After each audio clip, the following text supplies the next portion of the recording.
There was once a great scholar of the scriptures. He went to a God-realized saint. He said, Maharaj, I have studied many books and done many rituals, but till today, I have not had a divine experience. I have not even seen the light of God. Can you please tell me some sadhana that will give me a divine realization? The saint smiled. He knew where the problem was. So he asked the scholar to go out, to lift his hands towards the heavens and cry out for 2 hours to God. He promised he would get a divine experience.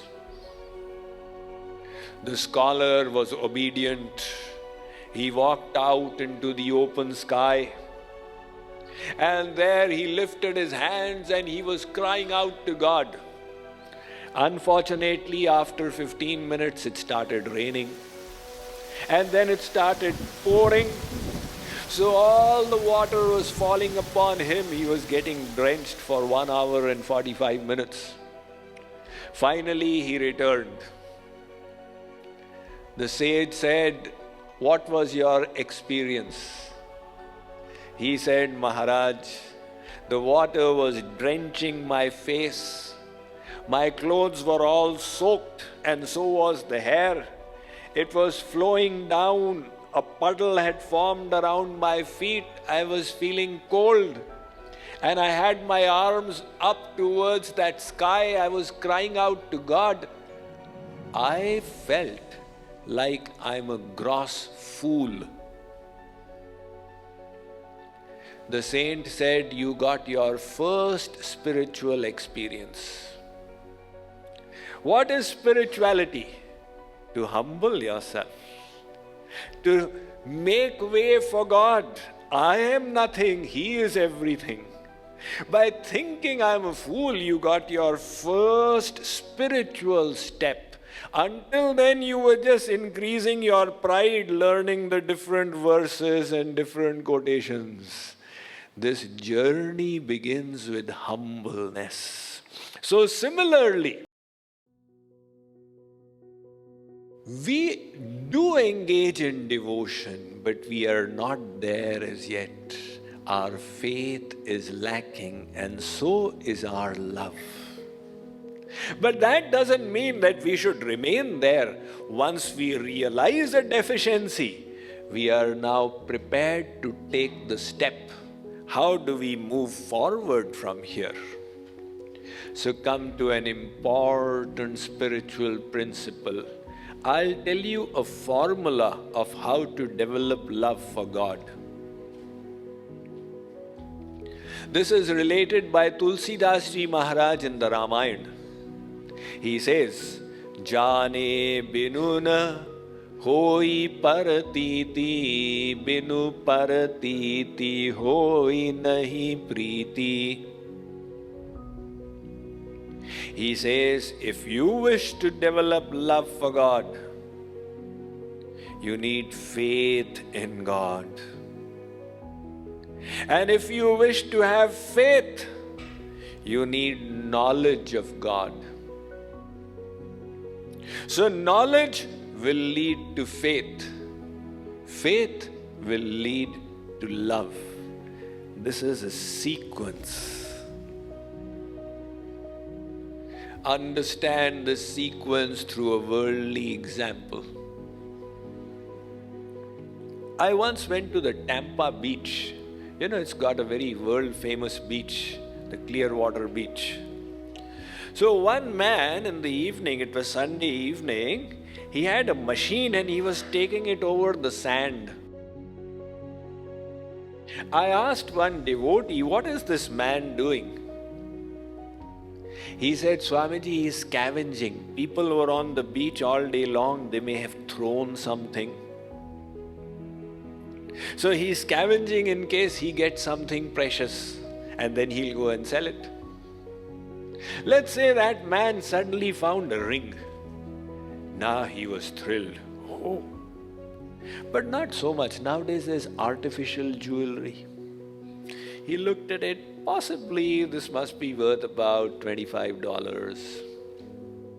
Well, still $25 is his few hours of income there. So he put it in his pocket. Next day he went and showed it to a goldsmith. Sir, can you value this ring for me?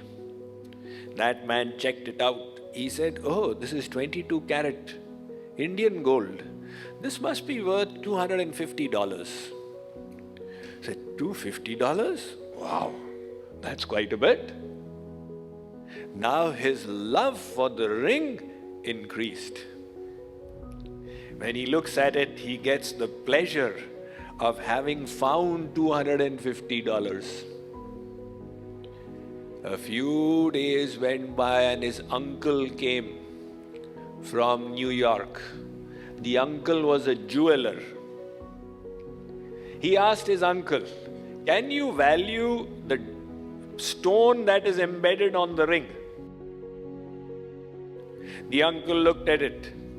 He said, my child, where did you get this from? This is a precious, precious stone. This must be worth $250,000. Uncle, don't joke with me. I'm not joking. Sell it to me for $200,000. Now he's got a confirmation. The ring is worth $250,000. He fell in love with it. Wow, I hit the jackpot today. You see, the ring is the same. The person is the same. His vision is the same.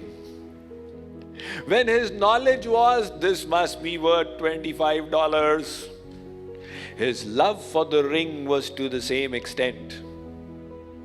When the knowledge changed, no, this is worth $250, 22 karat gold, his love increased to the same extent. And when the knowledge changed, this is worth $250,000. His love also hit the roof. Oh my God. Now he considers it really precious. How did he develop that love for the ring? Did he have to do any kirtan? This is $250,000 ring, $250,000 ring. Did he have to do tratak, meditation upon the ring without batting an eyelid? Did he have to awaken his kundalini through the 7 chakras? What did he do? He only upgraded his knowledge. When he truly understood the value of the ring and what it could do to him, what it could bring for him, all his wishes that the ring could fulfill, it was but natural that he would develop love for the ring. In the same way, if we truly understood who was God and what was God, if we truly understood our relationship with Him, all that He does for us, all that He will do for us when we surrender to Him, we would develop love for God as well. That is why Tulsidas Ji is saying that if you do not know God, you cannot have faith in Him. And if you do not have faith in Him, you cannot have love for Him. If we appreciate the personality of God, we will definitely have faith in Him. And if we have faith, we will fall in love with Him. The problem right now is we don't have faith in God. That is why we go to the temple. Oh Hanumanji, if my child becomes all right, I'll offer you 5 kg laddu. If he becomes all right, why don't you offer right now? No, if he doesn't become all right, I'll have a loss of laddus. You first do my work, Hanumanji, then I'll give you the laddus. You see, where is the faith? There was one man, he was walking on the Rockies. Has any of you been to the Rockies? Oh, it's pretty high, 13,000 feet. He went close to the edge. And he went a little bit too far. His foot started slipping over the precipice. Now gravity will do his work. So as he was sliding down frantically, he clasped a bush. He was hanging from that bush with his hands. He was holding the bush. His feet were dangling in the air, and it was a 300-foot fall. So he's like this. At that time, he remembered God. He said, "Oh, Sitaram, when I was small, I used to visit your temple with my mummy. Please save me today." He was in good luck. He heard a sound from below. Sitaram said, "We are listening and seeing it all. We have decided to save you. Leave the bush. We'll catch you from below." He said, "Sitaram, catch me first, then I'll leave the bush." Sitaram said, "This will not do. You have to leave the bush, then we'll catch you. But if I leave the bush and there's no Sitaram, then what will happen?" See, that is the dilemma of our intellect. God says, you want bliss, you want knowledge, you want love. I am the abode of all three. You come to my shelter and I'll bless you with it. We say, "My Lord, supposing I come to your shelter and you don't give me, then what will happen? I will be neither here nor there. So you first grace me, then I'll surrender." God says, if I grace you first and then you don't surrender, you show me your thumb, what will I do? So God will not change his rules. God's rule is eternal. If you want grace, you have to surrender. So we need to have that faith. And faith will come how?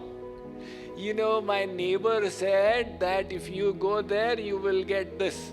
This is not the basis of faith. The true basis of faith is knowledge. So if you want faith in God, you need knowledge of God. From that knowledge will come faith. From faith will come love.